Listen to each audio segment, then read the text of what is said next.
তুলসী মালা পরে গুরু দীক্ষা নেন, তাহলে আপনার নাম ঠিকানা পাবে সেই ভগবান।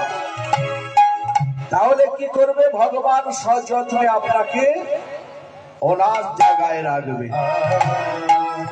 আর যদি পরীক্ষা না দিতে পারি বাবা, ভগবান কিন্তু বললে যে খেলার মাঠে দেখবেন 100 রান করে ক্রিকেট খেলে যখন আসে তাকে বাহবা জানায়, হাততালি দেয়, খুব সুন্দর করেছে 100 রান। আর যদি 0 রান করে আউট হয়ে যায় তাকে কি বলবে বাবা? তাকে ভালোবাসবে? বাসবে না। তাহলে কর্ম ভালো করে সেই জায়গায় গেলে ভগবান আপনাকে বাহবা দেবে। তাই আমার করছি বাবা, আমার কিছুই নয়। রবীন্দ্রনাথ ঠাকুর সুন্দর করে একটা কবিতা লিখেছেন, কি বলেছেন? কোমর পাড়ার গরুর গাড়ি।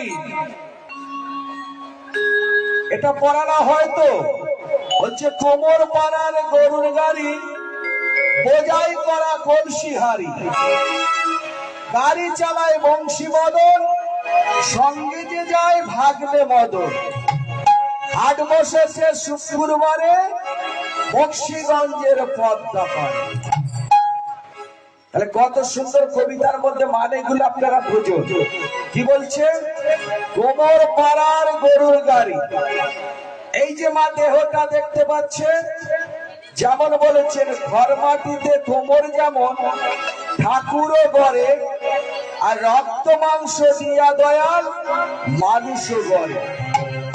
তাহলে এই দেহটা হলো একটা কোমর পাড়ার গাড়ি, দেহটা, আর বোঝাই করা কলসি হাড়ি।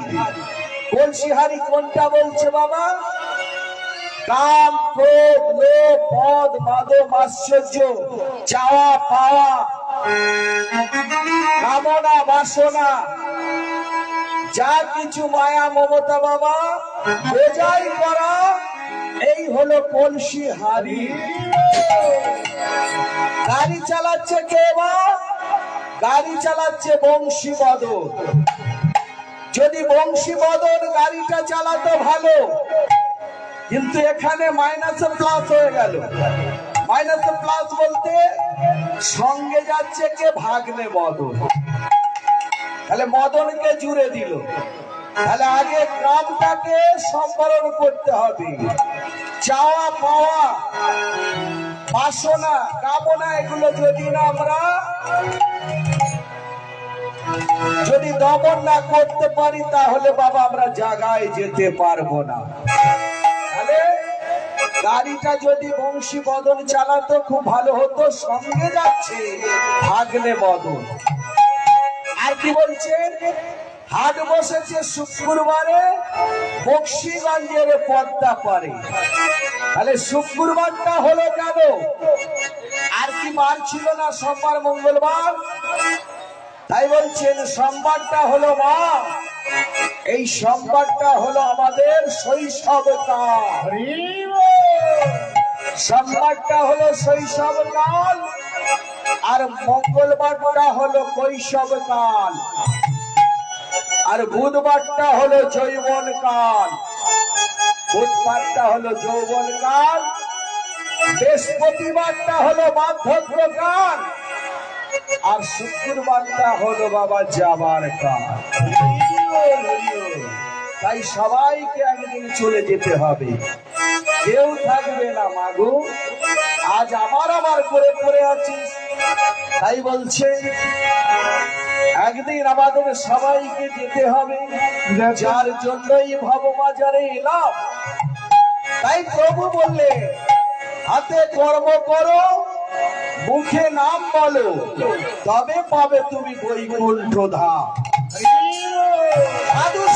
সাধু সঙ্গ সর্বশাস্ত্রে কয়, আর সাধু সঙ্গ লওয়া মাত্র কৃষ্ণ ভক্তি প্রেম হয়।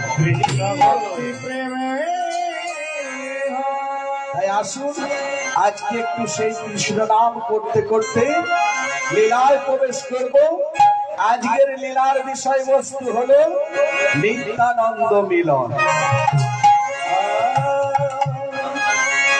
হরে কৃষ্ণ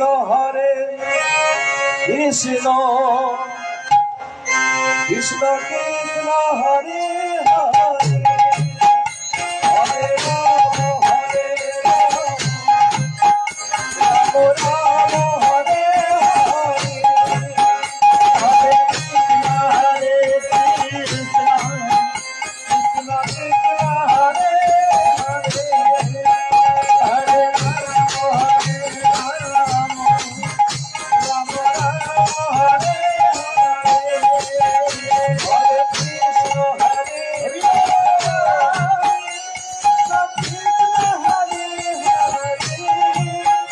হরে রাম হরে রাম রাম রাম হরে হরে হরে কৃষ্ণ হরে